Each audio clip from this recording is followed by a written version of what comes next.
Hey, what is up, everybody? This is Stevie Breach coming to you here today. Today is Tuesday.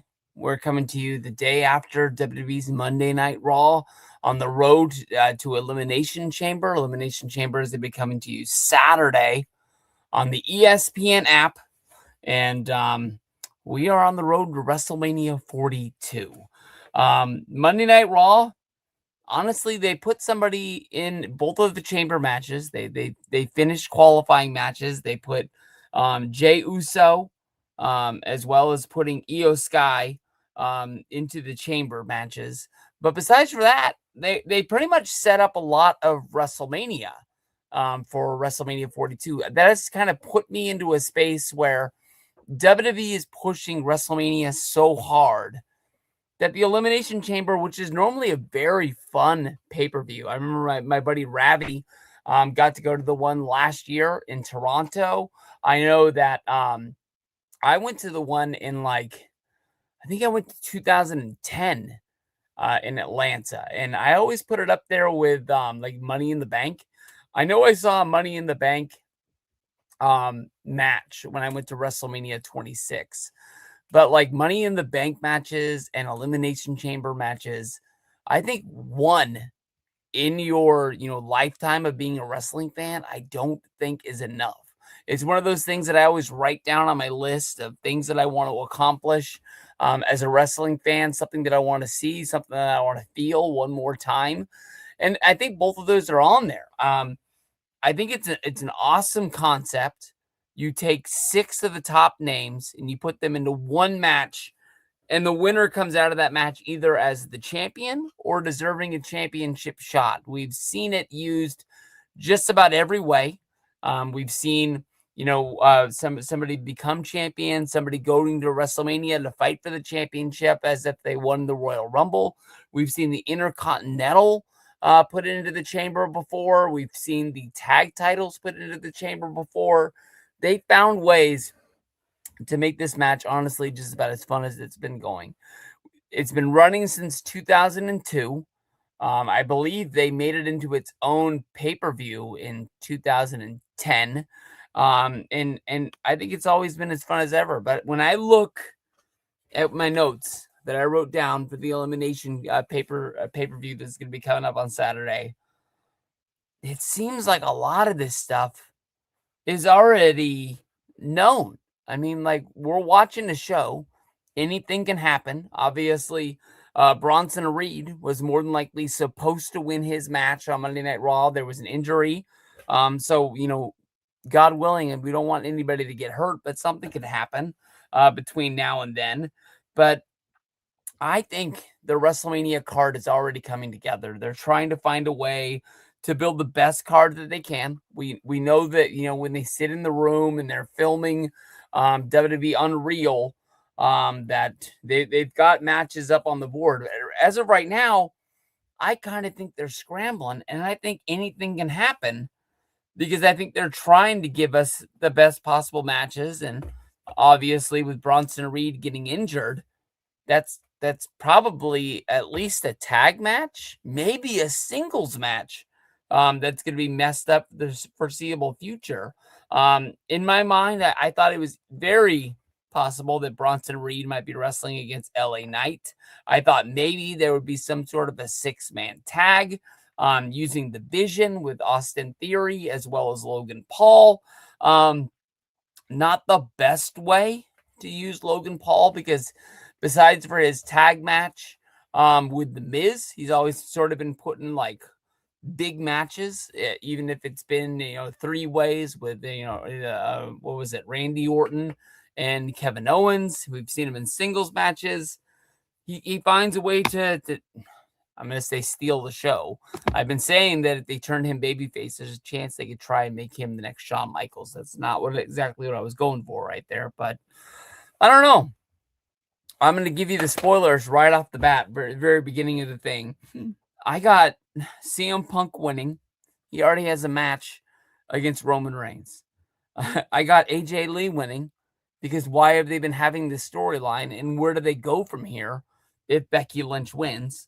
I've got Tiffany Stratton winning the women's championship, going to WrestleMania to fight against Jade Cargill. I've got Cody Rhodes winning the men's chamber to go up against Drew McIntyre at WrestleMania 42.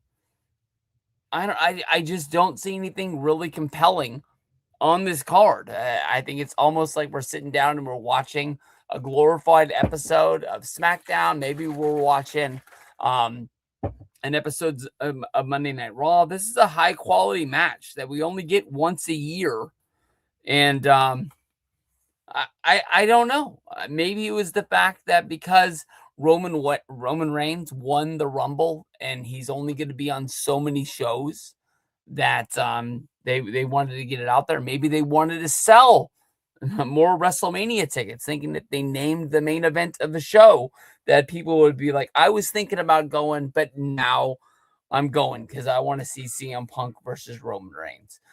You name the main event, you make all of the press for it. I understand it's very easy to change an image.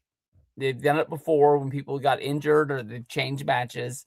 Like, just take somebody out, put somebody in. It's very, click, copy, and paste, whatever you want to say. But the banners have been made. The posters have been made. T-shirts have been made. CM Punk versus Roman Reigns is the match for WrestleMania. Finn Balor, I love the guy. He ain't winning this thing. And when you're building this up as this is the main event of the show, CM Punk versus Finn Balor. This is WWE. This is hometown. CM Punk, Chicago. This is a big match for him. We don't know what's going to happen. We know what's going to happen. We all know what's going to happen. Most compelling thing, if you would have asked me a week ago, of what's going down is who's going to be in the box. Very first thing on Monday Night Raw, they rolled the thing in. Austin Pierce says, hey, what the heck is this? Guy looks at his little piece of paper and says, it's a box. They don't want you to open it until the 28th. They don't want you to open it until Elimination Chamber. And Pierce is like, well, I don't want it. We don't need it sitting around here. Put it back on the truck. I want you to send it to Nick Aldis over there on SmackDown. And him and R-Truth, they look at it. They don't know what to do with it. What are we going to do? Just hold it? Are we responsible? Or are we going to bring it? Are we going to use this as our carry-on and lug it around all the way until we get to Chicago? They send it back. We see it on Raw. And as soon as we see it, it's out of sight, out of mind. Besides for when Rusev walked up to talk to Adam Pearce and he knocked on it. I thought that was a really cool move. Probably the one thing that they've done to get this thing over since the first time that we've seen it and everything was running through our minds. Thoughts of Chris Jericho. Thoughts of, I don't really know who else people are thinking of who could be in the box. As of right now, especially with what they did on Monday Night Raw to really downplay this, to really we're going to talk about it to get, keep it in people's minds, but we don't need to harp on it. I think this is going to go down somewhere in the world of, remember the egg that Vince McMahon got, and then Austin Theory stole the egg, and that was all to be product placement for Netflix for a Rock movie that I didn't see. God's honest truth. I think it's going to be some sort of ad placement ad for something on Netflix. They're going to open it up and there's just going to be a mummy sitting in there. There's going to be one of those, I guess, mummy tombs behind the scenes. And maybe they're going to plug the Mummy movie that's going to be coming out that I see on YouTube ads a lot. I think it's going to be something like that. I don't think there's a person in there. Too many people have used the, if there was somebody in there, they would have died. They wouldn't have been able to eat. They wouldn't have been able to drink. They wouldn't have been able to go to the bathroom. They've been living in this thing for 2 weeks. I don't think it's going to be a person. Chris Jericho, I'm not giving up on you. I think there's a good chance that maybe you come down and you're the open challenge for Brock Lesnar that was brought up on WrestleMania. That's why they're leaving it open, because they don't know when you're going to get out of your deal in AEW. The word is that AEW froze it because of the time that he took off to go play Rockstar. And maybe they can find a way for him to get out before WrestleMania. We've done the open challenge before. We did it last year with Joe Hendry, with Randy Orton. I honestly don't even remember why they did that. I was trying to think about it, thinking maybe it was Rey Mysterio's injury, but Rey Mysterio was supposed to go against El Grande Americano, but he was replaced by Rey Fenix, who really was on TV, but really wasn't in the WrestleMania picture. So that was a huge boost for him to get into that match. We saw it a few years ago when Seth Rollins thought that he wasn't going to have a match for WrestleMania 38. And we had Cody Rhodes show up, which everybody thought was going to happen. But at the same time, they were thinking, like, there's no way in hell that Cody Rhodes is just going to walk in to WrestleMania, especially for WWE, when he helped create this company, AEW. They're going to work out any problems that they have because it's Tony Khan and Cody Rhodes. But it didn't happen. So I don't think there's a person in that box. I really don't think so. I think it's going to be something that we build up, and it's just going to be like, it's that. Why did we waste so much time for the last 2 weeks? So the box, I'm not really, thinking the best deal about. CM Punk versus Finn Balor, World Heavyweight Championship shot, big match. You can't have a big show in Chicago without having CM Punk on there. I understand. That's the reason why this guy is putting his title on the line, even when he has the WrestleMania match already named. Finn Balor had a really awesome show over in Ireland when he wrestled against CM Punk. Obviously, they're looking to play off of that match to have another banger classic, this time in CM Punk's hometown. I think this is going to build into WrestleMania 42. More than likely, this has been the slowest burns of all time. I can't remember when Dom won the Intercontinental Championship. In my mind, I thought maybe it had been at WrestleMania 41, but I think Jacob Fatu won that four-way. But there was some match that Finn and Dom were both in, and Dom won it. And immediately, Dom and Finn, you could see the glances amongst each other. The Judgment Day never really trusted each other. Never. They've always been just partners by, we need somebody to have our back because we're going to be getting in trouble. They're kind of slimy. They're kind of sleazy. They're going to, they're going to be pissing somebody off, and they need somebody watching their back. I don't know. I don't know so much that Balor, right now in his mind, he wants to be World Heavyweight Champion. I believe that. That Finn Balor is working towards that. I don't think there's a chance in hell that he's going to do it. I don't think that he wants to be Intercontinental Champion, but from the promo that we got on Raw, I think Balor is done with Dom, who's always basically coming to him saying, like, I need help. I need help. What about me? And then when he looks around, nobody's helping him out. Dom was never coming down helping JD and Finn Balor with the tag titles. It was Roxanne that came down there and helped them keep or win the tag titles. Just basically, Dom's never around to help him, and he's off doing his own thing now that Liv Morgan is back. And I think Balor is kind of done with the Judgment Day. This is building towards him turning babyface. Where they go from there, I don't know. We've seen Intercontinental Champion Finn Balor before, and even as a fan, I've tried to talk myself into this means something. This is something. It always lets us down. It's never really what we wanted it to be.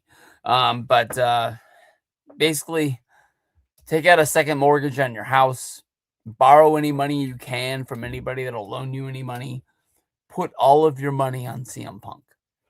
You're not going to make a ton because the odds are going to be so bad. But this is an easy.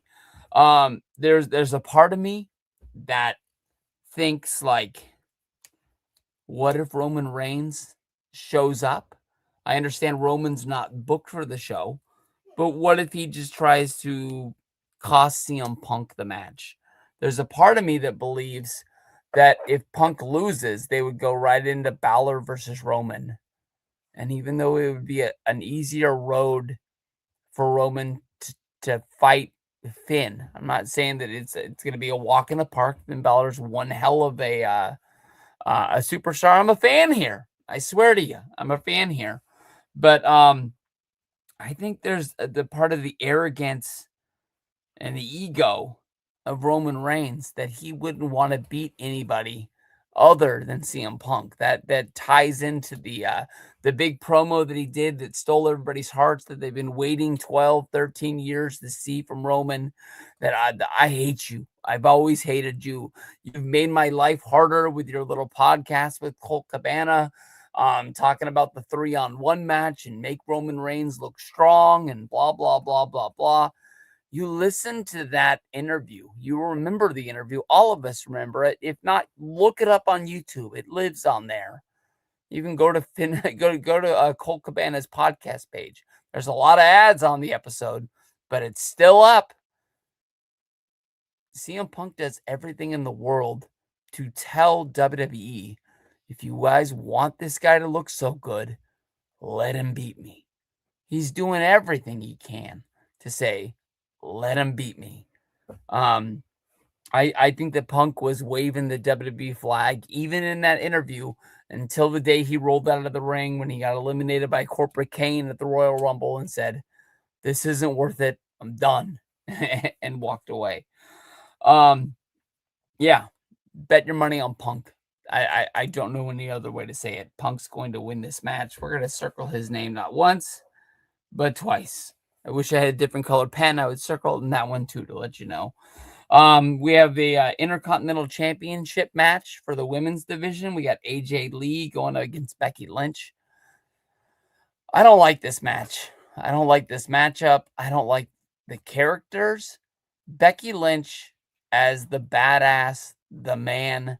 I'm gonna beat you, and there ain't no other way to say it. Like, hey, you want to have a match? We'll do it. Who believes in herself? That character is awesome. I understand that was a long time ago. WrestleMania 35 was 7 years ago, if I got easy basic math, without writing it down or using my fingers. When she was Becky Two Belts, and she had the biggest year of her life going in there and beating Charlotte as well as Ronda Rousey in the main event of WrestleMania 35. But this character of her being what am I trying to say? Just schizophrenic, maybe, of her just like flipping out, thinking everybody is against her, and that she's got to hold on to this title because it's all she has. I don't get it. I did love her walking up on AJ Lee in the back when her and CM Punk were going to be walking out on Monday Night Raw, and just the reaction. But her promos and everything, I just don't love this character. AJ Lee is the most hard to deal with babyface of all time.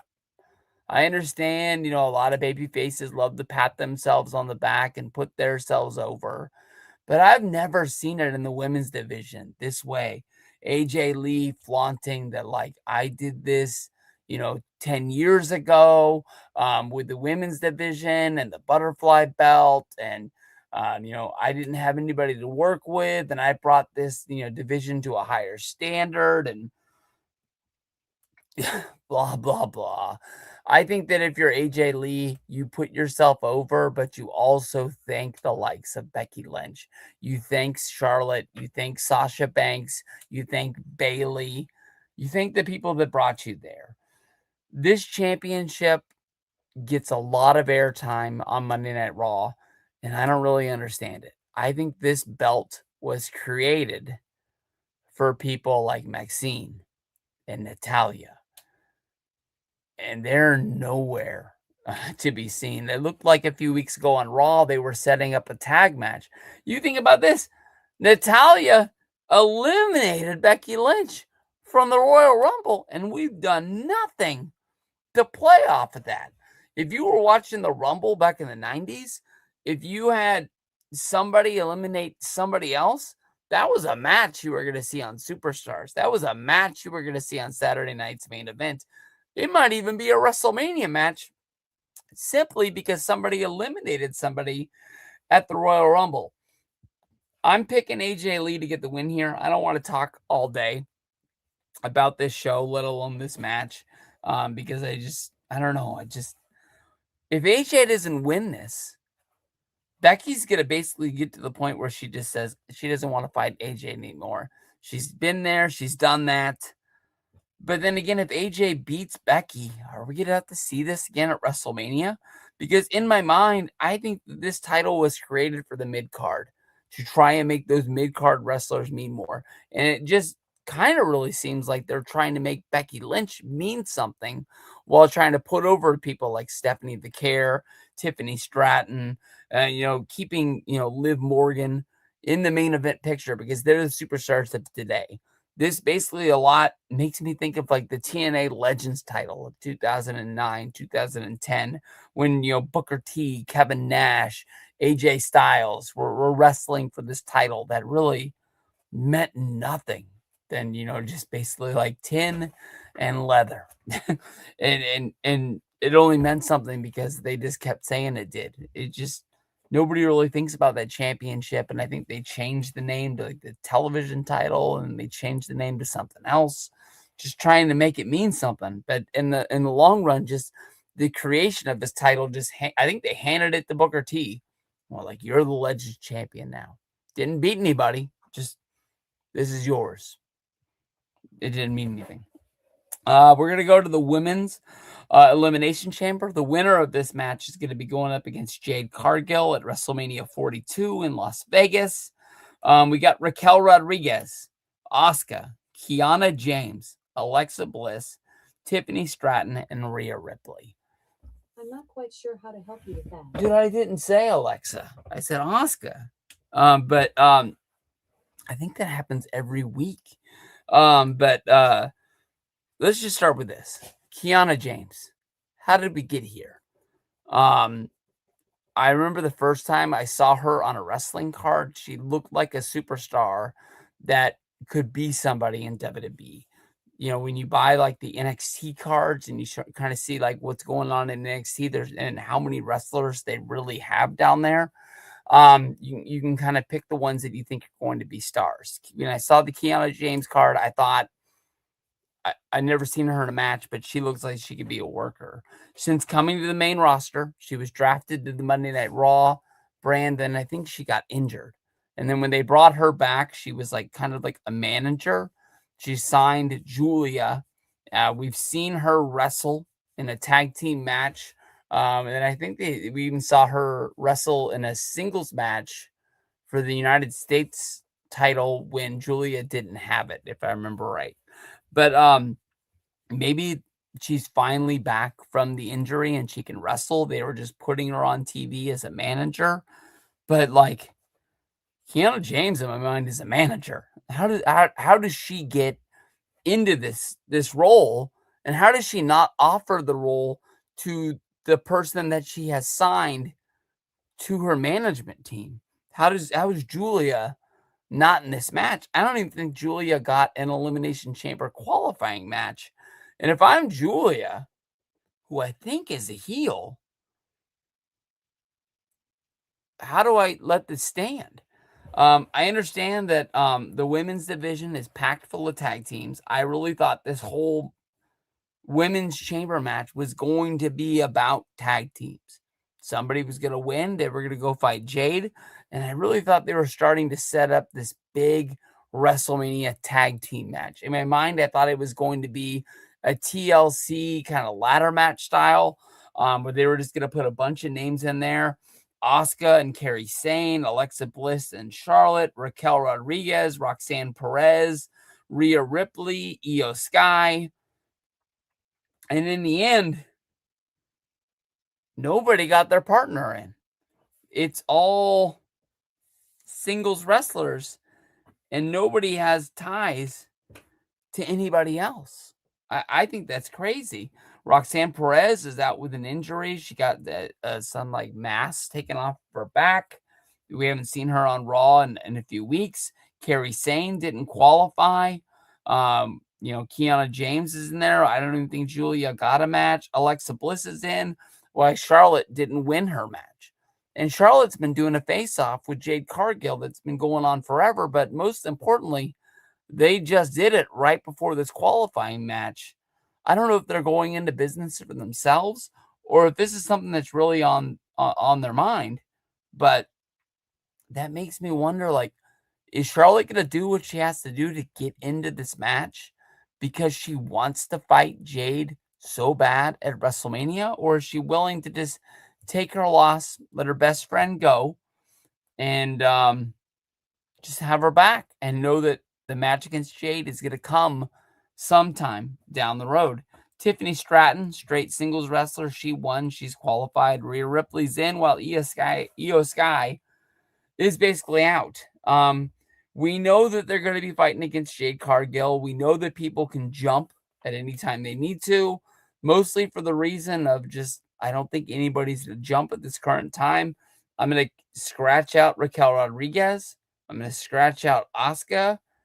And I'm going to scratch out Rhea Ripley from being able to win, mostly because they're all Monday Night Raw people. Kiana James, I apologize. I'm going to scratch you out mostly just because you're a manager, and we've already talked about that. So right here, I got Tiffany Stratton on there. I got Alexa Bliss. Alexa Bliss, I think, has won a chamber before. I know she's won the Money in the Bank in the past. Tiffany Stratton, she wrestled in the championship match at WrestleMania 41 against Charlotte. She lost the belt to Jade at SummerSlam. There's been no rematch. There's been nothing. She took time off, and then she's been building herself up in order to get into the spot. So I can go either way because I think if Alexa won this, you can really build on the storyline of like, what does Charlotte think of not being in a main spot at WrestleMania 42 while her best friend is in? Are they really best friends? Are they not best friends? Will Charlotte turn on Alexa anytime that she's got to go? Tiffany Stratton, if she's not in this match, I don't know what she's doing.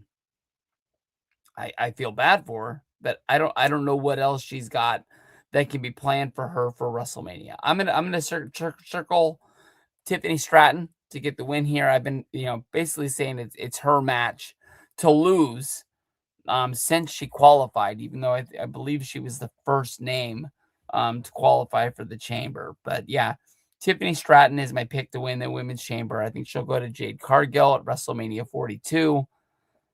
Honestly, with the way that Jade Cargill's barely been, putting the title on the line, I think Tiffany Stratton's going to win at WrestleMania. That's just the way that I think it's going to be. We're going to close it out with what I think is going to be the main event. We got the men's elimination chamber match. Winner is going to go to WrestleMania. He's going to fight against Drew McIntyre. We've got 6 names in here. We've got Jey Uso, Javon Evans, Trick Williams, Randy Orton, Cody Rhodes, and LA Knight. Jey Uso, it's being said out there, and I think it's pretty obvious, wasn't supposed to win his qualifier on Monday Night Raw this week. Bronson Reed was probably scheduled to win it to keep the vision strong and move on towards WrestleMania. You take 2 steps back and you look at the 6 names in here, the 6 people that are going to be in the ring. Trick Williams is your only heel. He's a brand new rookie, just basically got called the SmackDown. I think he got put into this match in order to give himself sort of like a spotlight that this guy means something. Not really supposed to win this match, but being the only heel in here, you've always got Randy Orton, who can play both sides. He is a beloved babyface right now, but when needed, I think he could play the role. Cody Rhodes is in here. He's the biggest babyface that WWE has, even though everybody is waiting for him. Even in his promos, he talks about the fact that he's ready to turn in any minute. LA Knight, I think he's been so close, and they could probably even use the WWE Unreal storyline of being talked down to upon Triple H when he got a moment in the Money in the Bank match that was set up for him and his character to lose the match, but be the spotlight of the foreseeable future, and not being able to do what Triple H told him to do, and said basically that's why you're in the role that you're in. You can kind of see it. I can do the same thing that I did for the women's chamber, because this is going to be a SmackDown heavy match. We can cross out Jey Uso. I don't think you were supposed to be in this match. You deserve to be in a main event thing. You won the Royal Rumble last year. You beat Gunther at WrestleMania last year. You're a tag team wrestler. We're going to need you to put those tag team titles on the line come WrestleMania. You're not going in there. Javon Evans, you're too fresh, too new. I think that honestly, you're going to take one hell of a crossroads, maybe even take one hell of an RKO on the pay-per-view. I'm glad to have you there. I'm not ready to cross off LA Knight. I know that he's a Monday Night Raw guy, but we'll cross off Trick Williams. Don't got a lot to say about you because you're brand new. I know you beat a few guys. You beat Matt Cardona. I can't remember any other wins that you really got. He laid out somebody in his debut. That was a name, but I don't really remember who it was. All right, we're going to leave it down to Randy Orton, Cody Rhodes, and LA Knight. LA Knight's a guy that somebody thought could win the Royal Rumble. They think it's somebody that can be a world heavyweight champion in 2026. They think that he really owns it. He gets a big ovation. He gets a big pop every time that he comes out there. I can't think of a big match that LA Knight's really won other than beating Logan Paul at SummerSlam for the United States title. Orton, you're not going to be able to do this forever. You can't dodge Gunther. Basically, like what The Undertaker says, like when he's coming for you. And then I think that Gunther versus Randy Orton match is going to be coming sooner than later, honestly, in my mind. Orton versus Cody is a big, big deal. You got to be wondering what Drew McIntyre is going to do. We've seen him in every single qualifying match come down to the ring. We saw him attack Randy Orton. We saw him attack Cody Rhodes. We saw him attack Jacob Fatu, Sami Zayn. He was involved in everything. I think that the biggest problem with the Elimination Chamber, yes, it has a roof. Yes, it has walls. But when people are eliminated, they have to open the door in order to get them out. That's what happened last year. That's what happened with Seth Rollins. I wouldn't be surprised if Drew McIntyre gets involved inside of this match to figure out who he's going to have a match with at WrestleMania and take the advantage. He came out and he said that, fighting him for his championship is something that has to be earned. It's not just going to be given. And I think he's going to, make somebody earn it against the odds whenever he has the chance to hit somebody with the Claymore kick. Randy Orton, one more WrestleMania main event, I think would be like a big crown on top of his plaque. Cody Rhodes, I understand. Okay, here's the one thing I'm thinking with Cody is Drew keeps on saying he wants to fight anybody else other than Cody Rhodes. That immediately makes me point it's going to be Drew versus Cody just because of that thing. But he also says it has to be earned. One of my favorite wrestling angles going into WrestleMania 17 that is misunderstood is everybody thinks that when Stone Cold Steve Austin shook hands, hugged, joined Vince McMahon at the end, that it was one of the worst things of all time. That it hurt the WrestleMania. It's one of the biggest WrestleManias of all time. It's one of everybody's favorites. It's one of everybody's favorite matches. But when that happens, they turn it off. I don't think they understand really what's going on in WWE at that time. Normally, when you win the Royal Rumble and you're put into a spot of you're going to fight for the championship at WrestleMania, you are in the main event, you are one of the two biggest superstars inside of this company. You look around WrestleMania 17, you've got Undertaker, you've got Triple H, you've got The Rock, you've got Stone Cold Steve Austin. I'll tell you the truth, Benoit's there.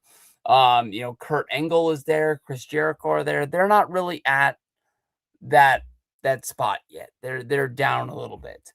There's some guys in the company that are hurt at the time, so it's not 100% roster. But we're going into the invasion time, right before, a week before that WrestleMania, they buy WCW. So there's going to be a lot of people coming into the company. And also, Stone Cold Steve Austin has a match the month before. He fights against Triple H. I believe it was the 3 Stages of Hell match. And Stone Cold loses. It makes Triple H look huge. Looks like he's like an awesome superstar. He deserves to be in that main event spot. But how often do you see the biggest babyface rolling in to WrestleMania on a loss at a pay-per-view? Normally they try to make them look stronger than ever. I knew at WrestleMania 28 that Sheamus was going to beat Daniel Bryan, because you really thought about it. Sheamus hadn't lost a match since SummerSlam. He beat everybody. Didn't matter. Pay-per-view, SmackDown, just boom, bro kick win, boom, bro kick win. The dude was badass. He wins the Rumble. He has a championship shot. He wants to go after that belt. We're good to go. People want Cody Rhodes to go heel. Does Cody Rhodes want Drew McIntyre so bad that he's willing to out-heel Drew McIntyre in order to do it? We saw Drew McIntyre attack Randy Orton on SmackDown a few weeks ago. And Cody Rhodes came running out to help him. To let you know, Randy and Cody are friends. Goes all the way back to when Randy was using Cody. He was using Ted DiBiase to be his guy's legacy back in the day. Is Cody willing to turn on Randy to make sure that he can get there? Think about this. They had this segment in the back. It was Sami Zayn talking to Randy Orton. No, scratch that. I screwed up. It was Sami Zayn in the back talking to Cody Rhodes, saying, "How can you do that to me?" Basically, Drew came out, was attacking Jacob, was attacking me, was attacking you. But when he was attacking you, I ran him off. I didn't use that to my benefit. And basically, when Drew hit Sammy, he set up Cody to hit the crossroads and get the 1, 2, 3 right after Drew. So I think we all know that Cody and Drew aren't working together. Drew just wanted to beat up everybody in that match. If he could have, he would use the thoughts of me of like this triple threat thing, no disqualification needs to go. If a ref says this is enough, everything's screwy in here, we need to throw it out. Throw it out. That's just the way that it needs to get done. He didn't want anybody from there to go. He didn't want to fight Jacob. He didn't want to fight Cody. He didn't want to fight Sammy. But would Cody turn on Orton to make sure that he gets to fight Drew? I think that's what they're doing. I think they've shown that Cody will step on Sami Zayn. I think he'll step on Randy Orton. And that sets up the match. And we don't have to go full on. We saw people didn't like WrestleMania 41. Cena heel turn. The one problem is I think if Cody goes heel, he might miss a SmackDown here or there along the way, but he's going to do everything. We saw him show up to Raw last night just to walk down to the ring and get interrupted by the Vision and bring out Jey Uso and disappear. I understand he probably wanted to be there. He's the locker room leader. He's the biggest guy in the company. He wanted to be there for AJ, but he had no business really being there. He'll do whatever he's got to do.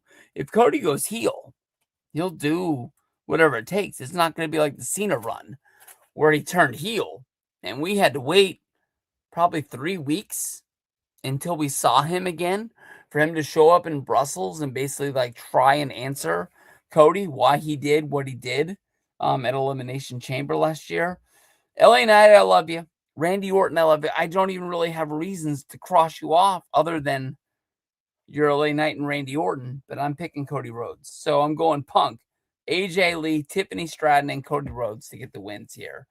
The box, I don't think is going to be anything. I think we're all going to groan once it's all fully done. I don't think we're going to get a tag team. I don't think we're going to get a singles wrestler. I don't think it's going to be Hacksaw Jim Duggan. It's just going to be, if I had to guess anything, the one thing that keeps coming to my mind, because I keep seeing the commercial, even though I think it's a real movie and not a Netflix movie, I think it's going to be a mummy. It's going to be like when they had the Miz versus Damian Priest zombie match where the zombies kept coming out and it was almost like a lumberjack match because Miz was scared of the zombies and didn't want no part of them.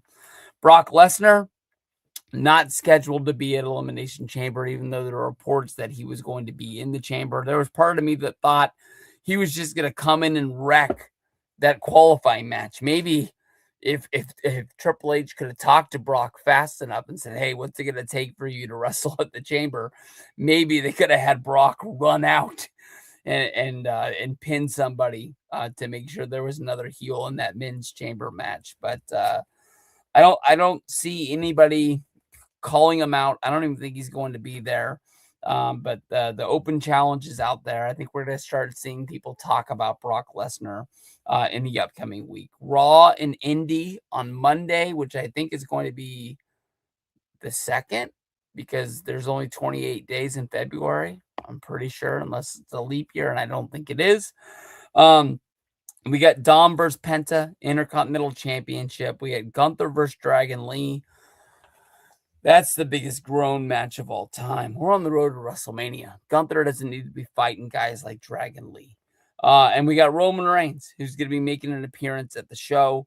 I think he's just going to be there to be able to gloat that CM Punk won his match. We're actually going to get Roman versus Punk on the road to WrestleMania. This is a weird one, man. WWE is having a hard time selling tickets for WrestleMania. I think that puts us as wrestling fans in the driver's seat. They're going to do anything over the next month, 2 months to sell those Mania tickets. We don't want to see an empty Allegiant Stadium. I think one of the biggest problems that WWE's done is prices. Was going to skip that, but prices. Going back to the same city in back-to-back years, even if it's WrestleMania, doesn't make sense to me. They've never done this in the past. I understand that they're a new company. WWE is now TKO. But UFC can go to Vegas all the time. The one problem I see with that, it is WrestleMania and people travel from around the world to be there. And I think that's where they get a lot of the people, with the country pride. When guys, come from Ireland, when people come from Brazil, they want to be there for that.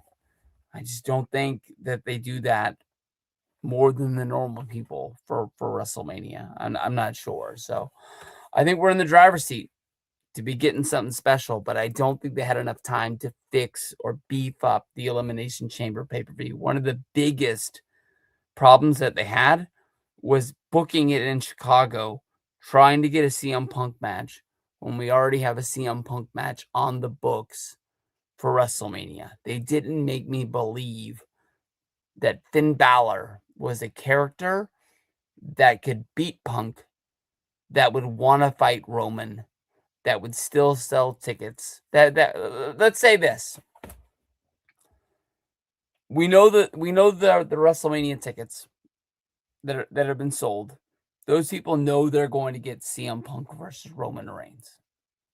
Would more people buy tickets tomorrow if Finn Balor beat CM Punk, and our WrestleMania main event was changed to Finn Balor versus Roman. I love Finn Balor. I've said this my whole life.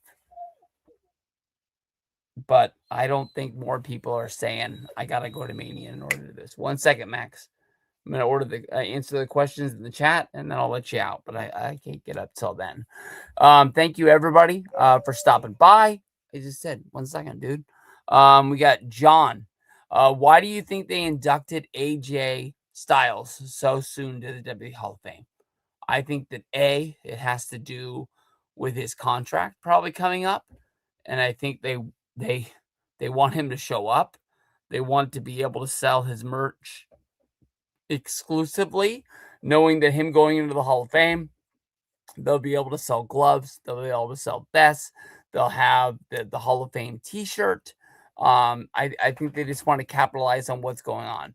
John Cena has said he's not leaving. They're going to sell John Cena shirts for the history of time, like Stone Cold Steve Austin shirts, The Rock shirts, Hulk Hogan shirts, NWO shirts. I don't think they have Ric Flair under contract right now, but you get it. John Cena ain't going nowhere. AJ Styles, he's got, probably the rest of this year. And then he'll have a pro wrestling tee store. And I think that he's honest. I listened to, I'm not supposed to talk about that. I listened to the Talking Shop Patreon. I listened to Machine Gun Radio today. And when they talked about their moment, Machine Gun said, I didn't think you were really retiring. And he's like, yeah, I thought you knew. But that's all I'm going to say, because we always say, like, what happens in the Patreon stays in the Patreon. I might have already said too much.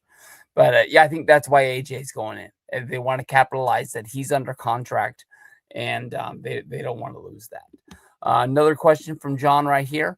Why did they put full clothes on the women at the Royal Rumble? That has to do with Saudi Arabian culture, and they make the women fully clothed from head, I guess from neck to toes. They started doing that the first few times they went to Saudi Arabia as a part of that deal. The women didn't even go.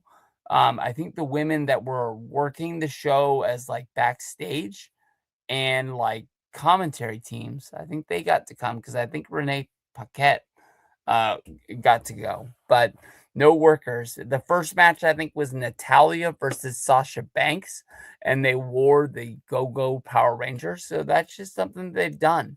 They want to work with every country that they go to let their culture be known, that they understand who they are. They appreciate them being wrestling fans, and they're not going to break any rules. So that's an old one right there. We had Tony Notch say Dominic Mysterio. I think I was talking about Dom when I was talking about Finn Balor, I think is what he was saying right there. And then Isaac Delgado, Stevie Breach, you are excited for, I think he's asking me.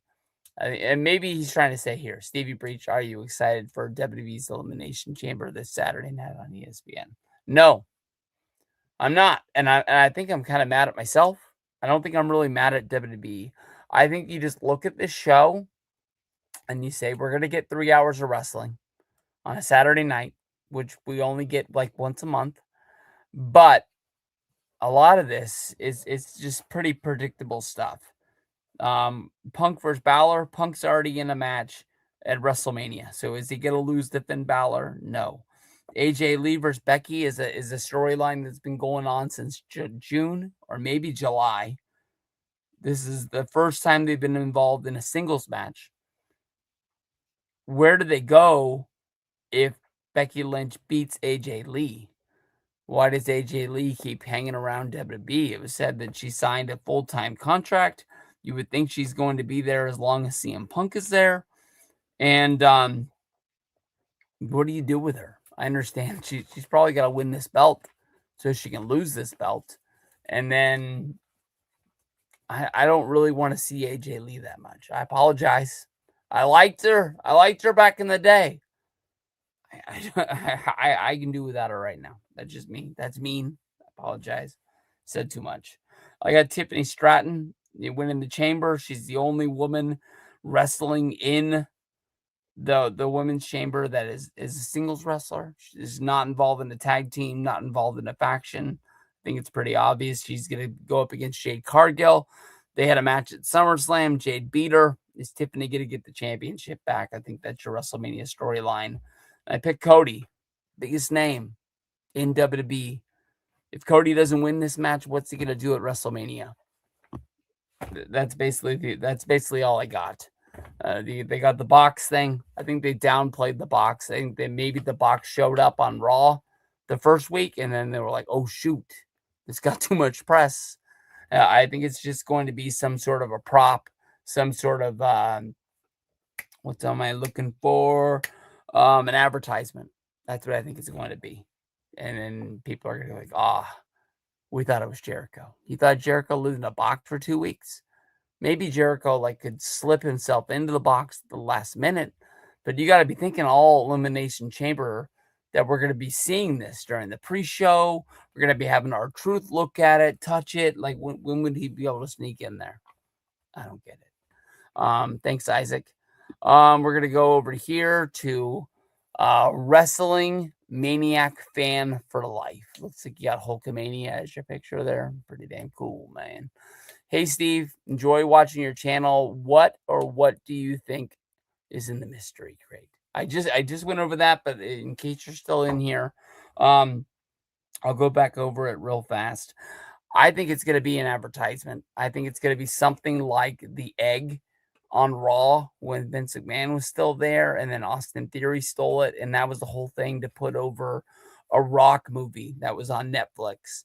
That they said that the egg was worth millions and billions of dollars, and that's why Austin Theory stole it. And then Austin Theory came back, and that kind of showed you that he was a real character on Raw. I think it's going to be something in the lines of there's that Mummy movie that's coming out. They showed the commercial on YouTube a lot when I'm trying to watch the other two movies where there's a husband and a wife in a car, and then there's either one or two kids in the back seat. They're on some sort of family vacation, and the phone rings. They answer it, and it ends up being an FBI, member, and they say we found your daughter, and they're like, she's been missing for years. How can you find her? Well, we found her in some sort of a tomb, and it's like a monster movie, but it's called The Mummy. I don't know if they bought the rights and it's actually connected to The Mummy with Brandon Fraser, The Rock, Tom Cruise. I don't know if it's part of that. You know how they buy the names to Texas Chainsaw Massacre, and they can keep the rights going as long as they need to. I don't know if Universal is making monies off this or if it's, I don't know. I'm pretty sure the movie's called The Mummy.